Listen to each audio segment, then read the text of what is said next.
welcome to another edition of the Dragon Ball podcast, where everything is much more relaxed and a little bit more retrospective, including the fact that we've had plenty of news and things to discuss in this medium from Akira Toriyama. So join us here, up on the lookout. Now, for those of you who don't know, Up on the Lookout is a podcast with a difference concerning Dragon Ball. Here, we don't like to get into fierce debates and making sure that people follow our own way of thinking. We're just two people on the internet with our own opinions, and you can actually field whatever one you wish to choose. I'm Goku'S, one of the founding members of Team 4-Star, and of course, a creator of many what-ifs and many other different stories, including making Raditz relevant in this day and age. And joining me, as always, is my trusty sidekick, Bardock. Hello, I'm Haverock, and you ain't never had a friend like me. I would say that in spades, absolutely. I don't know where I'd be without you. Oh. Going back to what we just said, there's quite a lot to go on for this edition. We're not just going to be talking about the latest Dragon Ball Super manga. We're actually going to be talking about a thing that came out a couple of days ago concerning Dragon Ball Super Superhero. And again, I said this in my main video, I am very glad that I didn't stay up for it because it turned out to be a relatively mediocre affair, but we did get some cool information. I will sum it up in 2 words. Tech demo. The people there going, oh, well, we haven't actually finished making the movie yet. We're only about like 2 months out, but hey, check out how cool Gamma 2 12's his gun around. You know, the naysayers about the animation, look how fluid it is. Ooh, spinny gun.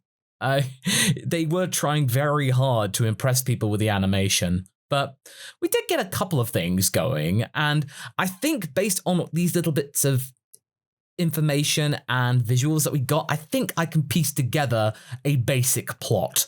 In short, this is going to be, oh dear, which one of the 2 groups is the real superhero right here? Gamma 1 and 2 and Hedo seem to think that they're a superhero, but wait, the Dragon Team are superheroes too. Clash of the superheroes. Also, I was only partly joking, but I called it out like months ago that they will be posing as pharmaceutical company, as you know, in The Boys, like that Red Ribbon Army basically, you know, poses as red pharmaceuticals. Which is kind of nice and makes you wonder, like, you know, I'm pretty sure they will address that, especially since, you know, like Dr. Hido his name is basically opposite of Dr. Jiro, because his name is reference a Japanese word for anti-vomiting meditation. And Dr. Gero or Jiro is basically a word for vomiting. To me, it seems like this, like I like their little city they had, like we've seen it before, but like I like how they said that they wanted, you know, the entire army to be an enemy again. Like they got inspired by the fact that the OG Red Ribbon Army, you know, they don't necessarily had the same motivations. They all had their own little agendas. So I think that's a little bit refreshing, you know? Yeah, no, I agree. It does seem like they're trying to reinvent themselves because at this point in the story, it's been decades since the Red Ribbon Army was around. So what better thing to do is just to come back with a different brand, a different market, because quite clearly the vehicle market is dominated by Capsule Corp going to pharmaceuticals because Capsule Corp's not part of that. So they can build up an empire without Bulma's lot interfering with them, in theory. And their pharmaceuticals can be, you know, like can be kind of related to them producing like superhuman warriors or something. Like, to me, like I know that people will be kind of annoyed by that, but think about it. Like they managed to create androids that are basically on the level of fighters like Gohan and Piccolo in this day and age. Like, this is pretty impressive. That's a big deal. I mean, it's a little weird that Gohan's showing off Super Saiyan instead of using Ultimate again, which is a bit bizarre because I thought he just spent a lot of time gaining Ultimate again, and now he's going back to Super Saiyan. Unless he's just using Super Saiyan instead of. Like, maybe it's one of those things? Like, he can just choose which one to use? Yeah, I think so. Especially that the poster, like, showcases him in Ultimate. So I think, like, you know, like, why not, right? Why not use it? And to me, like, I still wonder, like, if there will be a hidden big bad. Like, I don't think it's Android 21. I'm telling it right there that you should manage your expectations with that, because I don't think that they would put her here. I think there are completely separate faction of Red Ribbon, not connected to Jiro or his family. But when I look at all of this, like, I do feel both Gammas have those redeemable character designs, if you know what I mean. Yeah, they don't look inherently evil. It feels like they were created for a purpose, and they're just carrying out the purpose, being good, faithful minions or, you know, devices. And I bet there'll be a moment where they're thinking, well, wait a minute, well, we were told that you were bad guys. And they're like, no, we're not. Well, then what are we supposed to be? Are we the bad guys? And then before they can redeem themselves, Dr. Hedo and the Red Ribbon lot, they'll suddenly put up their protocol and turn them. I think the big bad is going to be Gamma Zero, as in it's going to be a fusion of 1 and 2. And it'll either be them basically becoming Cell or a different kind of Cell, like a combination. It's not an exact copy. We're not getting perfect Cell again. We're getting a similar looking one, as in it's the Dragon Ball Super modern interpretation of a Cell, as it's combining 2 very strong warriors into one perfect being, just in a different manner. So I don't think we're not going to get Cell again. We're not going to get Android 21, because that's in the realm of Dragon Ball Fighters. I mean, I think it's a bit of a kind of misleading fact there. But one thing I did want to mention, you did bring up the poster. We did get a full poster, and sure enough, not only do we get Android 18 with Krillin, obviously, there's no Marin or Bulla though, but I'm sure they'll be in there somewhere. But we have Goten and Trunks finally aged up, which is great. That's the good bit. The not so good bit is that they're doing the fusion pose and they're getting it wrong. And I was thinking, this isn't good. Hopefully this is just a means of endearment to make them look really passionate and enthusiastic. But no, I recently, literally this morning, saw a thing of keychains, and it's Fat Gotenks. Great. Okay, right. So they're just there for comedy relief. Oh, you know, like I wouldn't be so sure. Like on in the merchandise, you still have like there's still like this cover with covered characters on the on the top, and I'm pretty sure the one covered is Goten and Trunks, and I'm pretty sure we are getting Gotenks properly fused. I think it would be just a visual gag for a moment, and we're gonna get proper Gotenks. Oh yeah, of course. But the thing is though, the joke is dead. The joke's been done so many times. It was first done in 1994, and then we saw it again in the Fusion Reborn. I mean, that bit was funny because, you know, that was Vegeta and Goku, so that means you can have a bit of yucks there. But then you get this in the Broly movie. Okay, fine. It's not, you don't linger on it for very long. But now we're getting it again. And this is, why are you getting it again? Maybe we could just like have a different wrong fusion. Doesn't have to be a fat one or a skinny one. It could be like, I don't know, an alien looking one or a really weird looking one. Like, I don't know, that they got feet on their arms and the hands are on their legs or something like that. Like something a little bit more surreal. Yeah, I don't know. Differently animated. Or who knows? Maybe it's they become female. I don't know. Just something different, just to show, oops, the fusion went wrong or something like that. Or they end up as Siamese twins, or they have 2 heads, or something like that. Again, I don't know, maybe this joke is a cult classic in Japan, you never know. Either way, that was pretty much it in terms of the content for the superhero thing. There was no new trailer. We got news about it coming out into North America in the summer. So it's coming out there at least, and hopefully Funimation is expanding more into Europe, so hopefully that might lead to a speedier distribution, but I'm not holding my breath for it. I'm guessing maybe the UK might get it in August or something like that. But again, I said this in my main video, that staggering this release over a course of a year, this is only going to be attracting piracy. I assure you, there are going to be places they'll get a rip of it. They'll put fan subs on it. Of course they will. There'll be full movie uploads on YouTube. Of course there will be. Especially if, certain countries in which this movie is popular won't get their releases.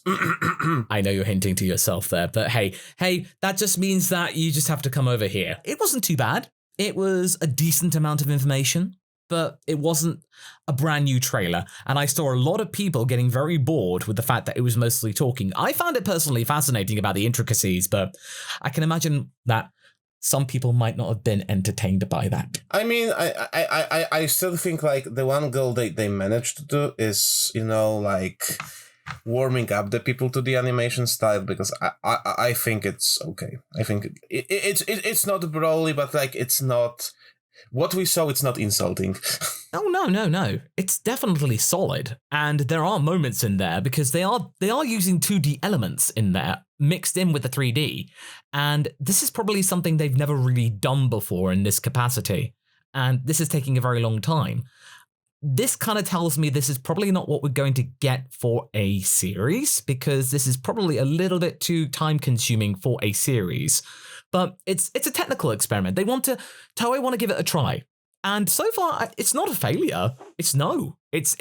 They are making it work. And there are moments in this which it looks very, very good. So I'm quietly confident about it. And I feel like that they will pass muster. And it's going to be a good time. Okay, let's get into the meat of this discussion. Chapter 81. Goku's conflict. I'm not conflicted about this. I think this was something that this manga needed, because chapter 80, I will admit, it was very mediocre in the fact that it was just like, it's okay, things happened, but a lot of people were moving away from the saga, as in people were getting very bored of it, very weary. So they weren't really engaging with it as much. And I saw that in the view counts for the review.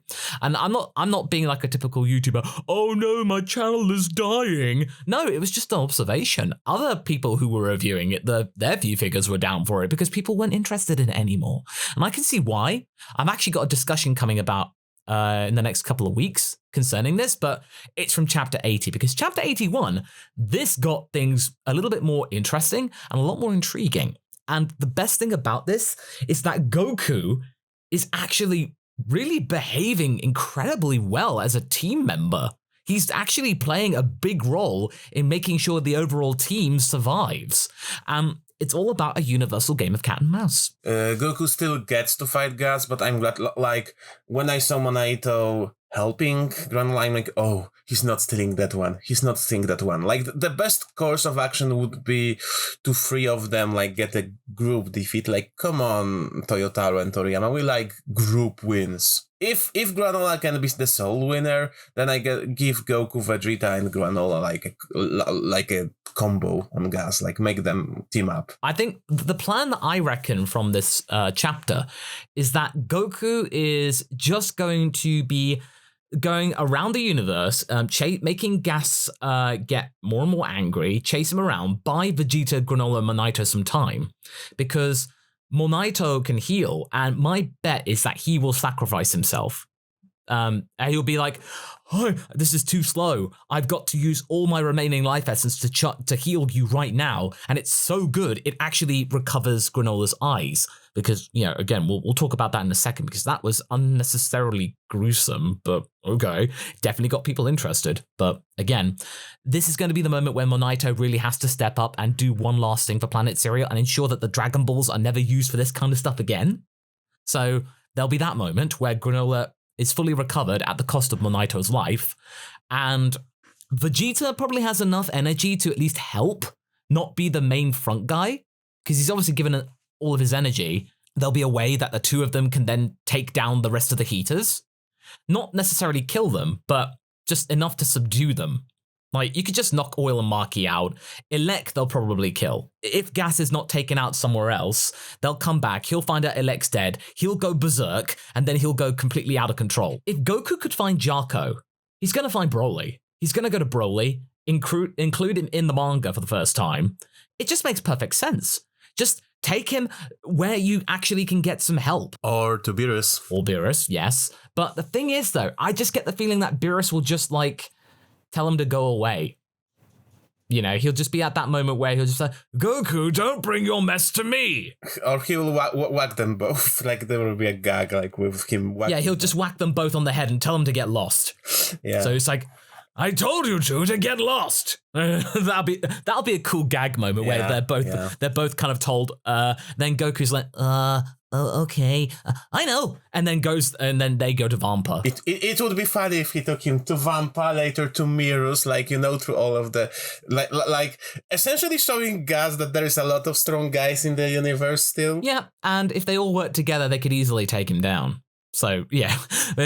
I think that's where it could potentially go. I'm fairly confident in that particular theory, but let's just go back to the rest of the content. The rest of the content here.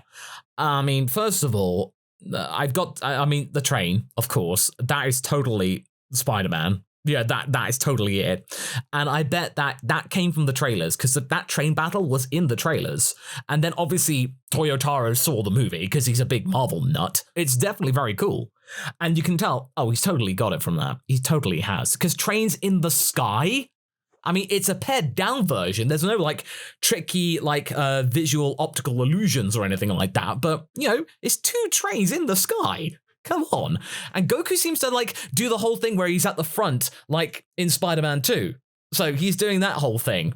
I think he's done that like 3 times or something like that in that little sequence. Well, like we wanted enemies with cool weaponry, and I must say, like, I totally love how Gas uses different, like he keeps hitting them with the more and more ridiculous stuff, and I kind of love it. Like if you ever think about, you know, characters in Dragon Ball weren't hit with interesting things, like Gas hit Goku with a train. Like, that's kind of cool. I mean, honestly, it just reminds me, this is the Dragon Ball equivalent of the Road Roller. You know, just like hit them with a train, or from the old OVA of JoJo, an oil tanker for you. Or something like that. Just a train. I mean, this is the chapter where Gas has come alive. Now he's sure of himself, and his personality's coming through. And I mean, the other ones, they're not noticing. They're just thinking, wow, Gas is so cool. They're not realizing that probably Gas is going to realize it, and he's going to become more independent. He's going to be like, don't get in my way. Don't get in my way, or I will kill you. Because this is something I need. Because he's now becoming obsessed with killing Goku, because Bardock, he wants to correct the mistake that he made 40 years ago. He's now becoming obsessed because he doesn't care about Granolah anymore. He doesn't really care. The only reason he's doing that to try and kill Granolah when Monaito is healing him is only because that's just annoying. And he kind of almost is expecting, he's trying to goad Goku into doing something, because during that battle, Goku's phoning it in. He's not into it. And this is very unlike him in the sense that this is something where Goku just doesn't have the fighting spirit that he always has, because he's always, I want to fight strong guys. Well, this is a strong guy right here. He doesn't really want to fight him, because he's just like, hey, I don't really want to fight you, so can you just leave? I'm like, what? Huh? That's a really strange request, because usually Goku's like, I'm only going to say this once. Leave this planet and never come back again. That's what he usually says. This was a little bit different. And then the whole thing, Gas is like challenging him. He's going like, why are you not using your spirit? This is very unlike you. You're not seem to be into this. And then Goku makes this lame excuse of like, oh, I hit my head when I was younger, so therefore I'm not like a Saiyan. What? What?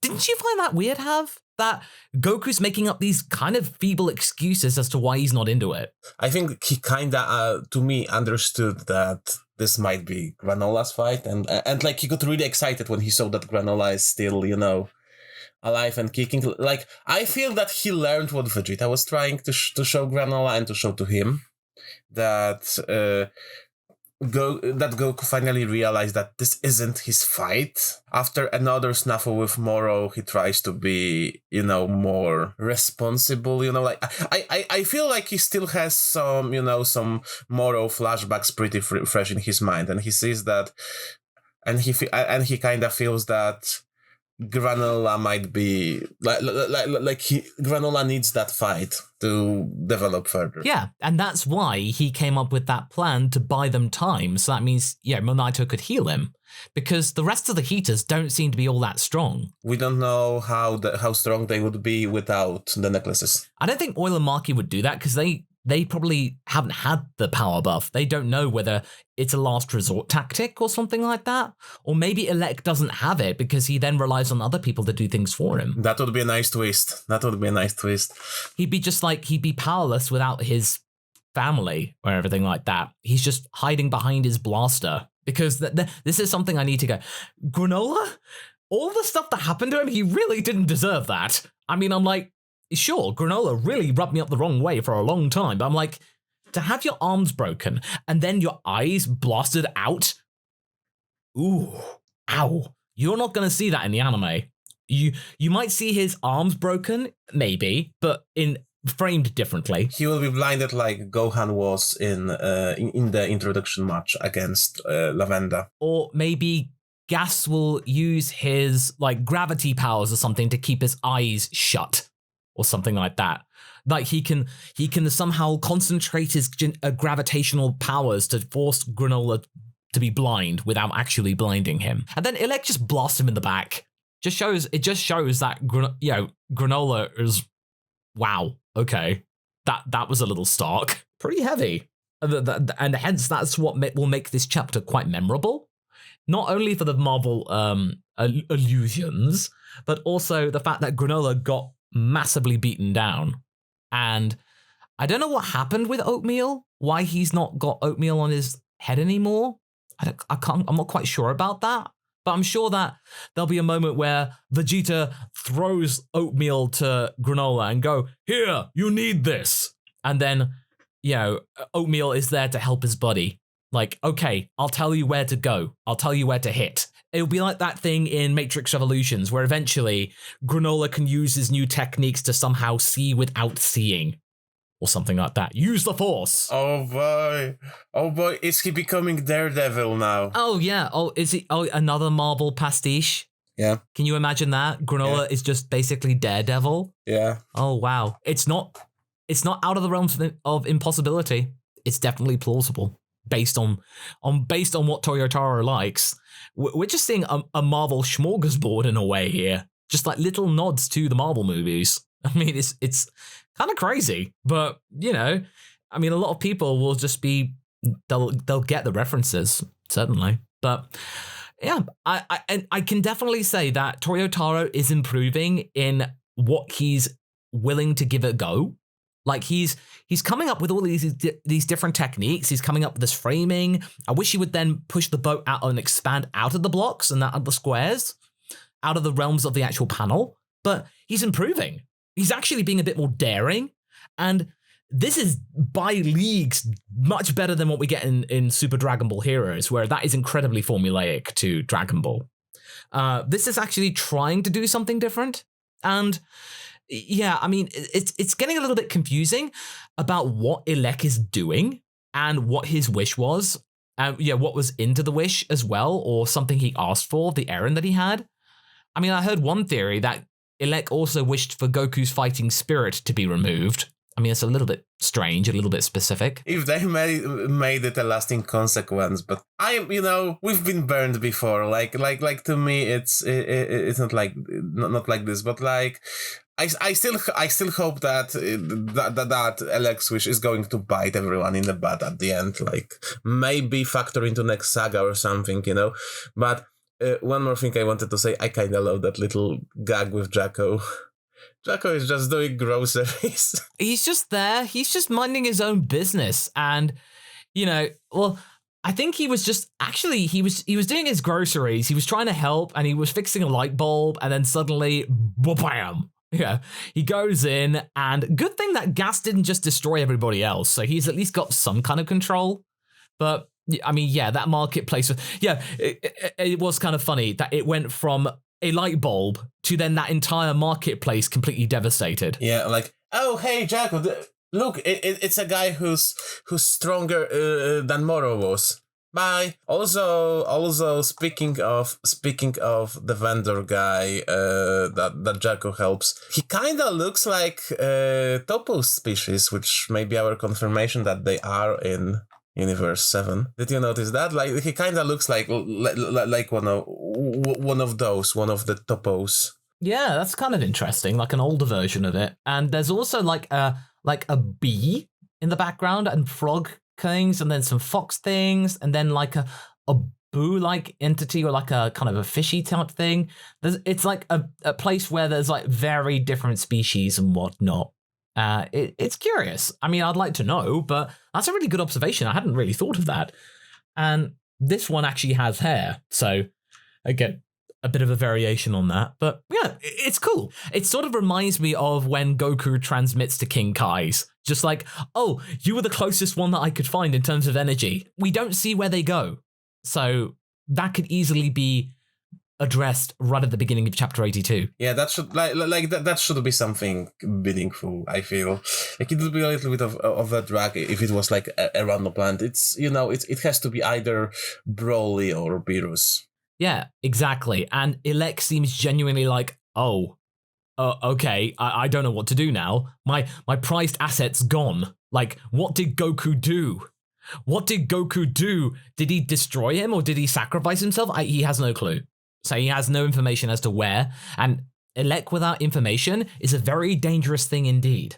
So, yeah, I think this is going to be a moment where Granolah, when fully healed after Monaito's sacrifice, and Vegeta team up to take out the rest of the Heaters to subdue them.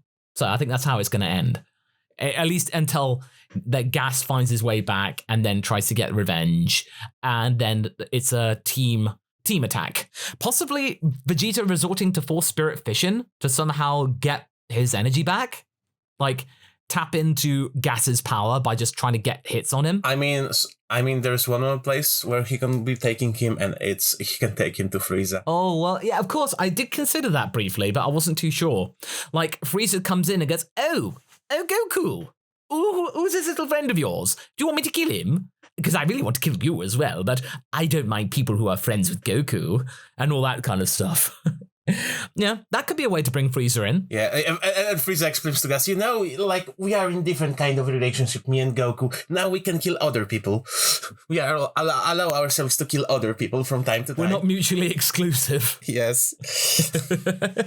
Yeah, that's very true. I mean, that'd be funny. I mean, I think so long as they bring in another strong person to help Goku, that'll be a good move. And I think that's what it's moving up to. Because I think anything else, if they're just going to random planets, that'll be just a bit of a missed opportunity, I reckon.